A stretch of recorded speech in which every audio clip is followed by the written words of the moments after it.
The Penrith Panthers have won the first finals game of 2024, and to be honest, you could have probably copied and pasted me saying that for the past half a decade. And not only did we have to wait 80 minutes to know that, we knew that after 15 minutes because yes, the Roosters' second half, they started pretty good, but this game was over after the first 15 minutes because the Penrith Panthers proved that there are levels to rugby league finals, and the Sydney Roosters, their struggles against the top teams continue. That is now 10 games in a row. Since 2020, round one, they've lost to the Penrith Panthers. And I said in my finals predictions that I thought Penrith, they were human and they were slowing down because they were finally running out of steam, or simply when you've won 3 comps in a row and been to 4 grand finals, you have no motivation to play the Titans on 5:30 on a Saturday, so you were just simply waiting for finals footy to begin. And well, we definitely got our answer, because the return of Nathan Cleary was just one aspect of this game where the Penrith Panthers absolutely dominated, and the Sydney Roosters had no match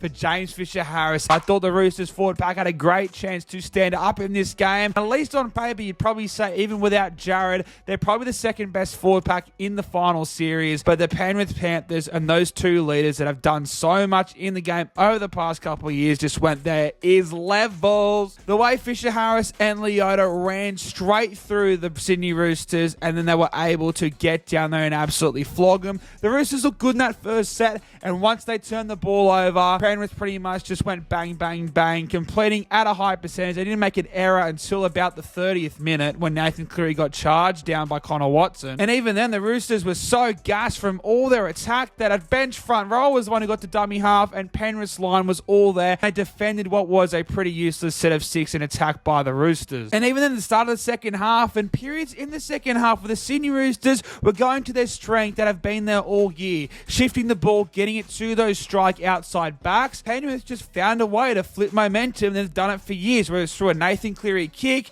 a big hit from one of their big front rowers, a decision on a kick return by Dylan Edwards, an incredible run by Brian To'o. It's what we've seen from Penrith for years, and this was without a doubt the best game they've played all season long, especially at least that first half. And really, the last couple of weeks, I think the narrative has switched, and the betting odds show that the Melbourne Storm became the outright premiership favourites. We said that the Melbourne Storm, do they have another level to go to? Because we all believe that they do. And Penrith, first week of finals against a team, while I know they've got their struggles, especially now with the 2 injuries they suffered in that game against the Raiders, but still on paper, a lot of people would say that this Roosters team has as much, if not more talent than the Penrith Panthers, and the Panthers just showed their championship pedigree. It is really amazing how good of a coach Ivan Cleary is, and a lot of people are skeptical to put him in that Craig Bellamy tier, but Craig Bellamy never went back-to-back. Craig Bellamy never won 3 premierships in a row, but most importantly, yes, Craig Bellamy, I would say, is the best play developer of all time, and I know the Bulldogs wouldn't trade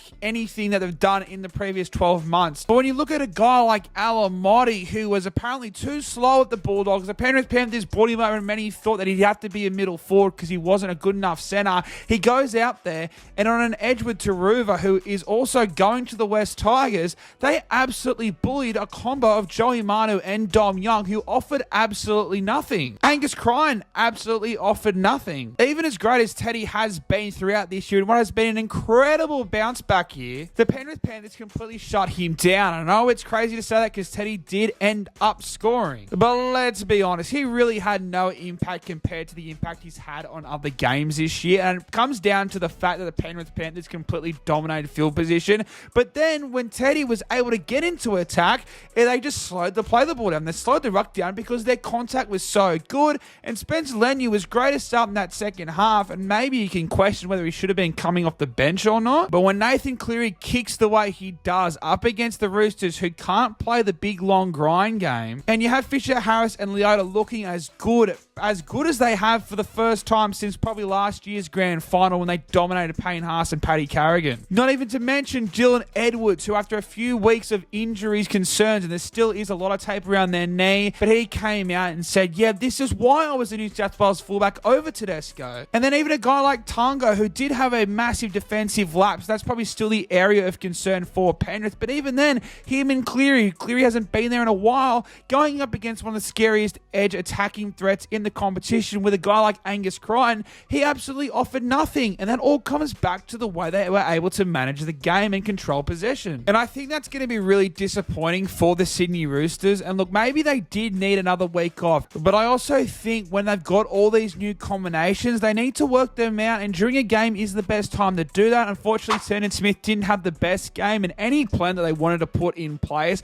was unfortunately out the door because their forward pack did get bullied, and I think that's going to be a massive concern going forward against Penrith, because look, at least they won't have to play them again till the grand final. But if you're the Sydney Roosters, based on your horrific track record against those two top dogs, you are absolutely praying the Cronulla Sharks win. They will get the luxury of playing the Dogs or Manly next week, and while I do agree that they're probably a massive chance with all these new combinations and the way they played tonight in a big game to maybe go out in straight sets, but it's going to be a huge opportunity for their forward pack to bounce back against Manly, who they dominated Allianz just a couple months ago, and then obviously the Bulldogs, who haven't had the greatest forward pack throughout this year, at least on paper. Because as much as they've got the strike in the outside backs, as good as Teddy is, as good as Keary is, I mean, Angus Crichton is a part of the forward pack, but he's honestly one of their better strike players. I haven't even mentioned Joey Manu, Dom Young, Daniel Tupper. I mean, this team on paper, especially in those strike positions, is so good. But at the end of the day, and they've been able to do it, and maybe you can get away with it with the bottom teams. But if your forward pack doesn't go forward at this time of year,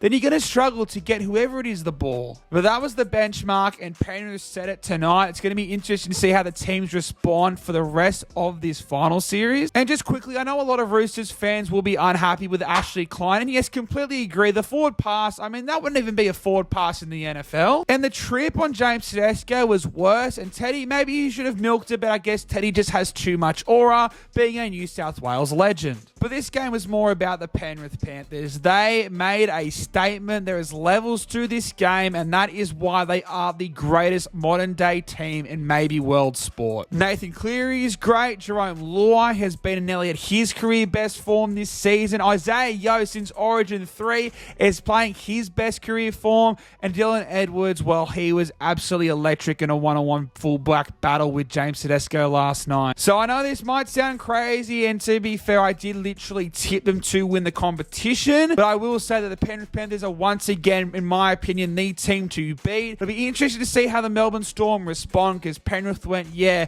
we may have been quiet, but now it's the business end of the season, and we know this better than most NRL players even know what it's like playing on 2 p.m. on a Sunday. And no matter how much lighter on they are on the backs, when they've got Leota and they've got Fisher Harris going forward, Isaiah at the back, and the best player in the world and the best halves combination in the world, with probably the best fullback in the world at the back, yeah, now that I'm saying it out loud, Penrith are definitely still the favourites to win this competition. But ladies and gentlemen, let me know if you agree. Did you think it was more a case of Penrith being good, or do the Roosters need to learn to win the big games and they need to learn it quickly? Let me know who was good, who was bad in that comment section. Smash that like button, subscribe if you haven't yet already. And as always, I'll see you in the next one.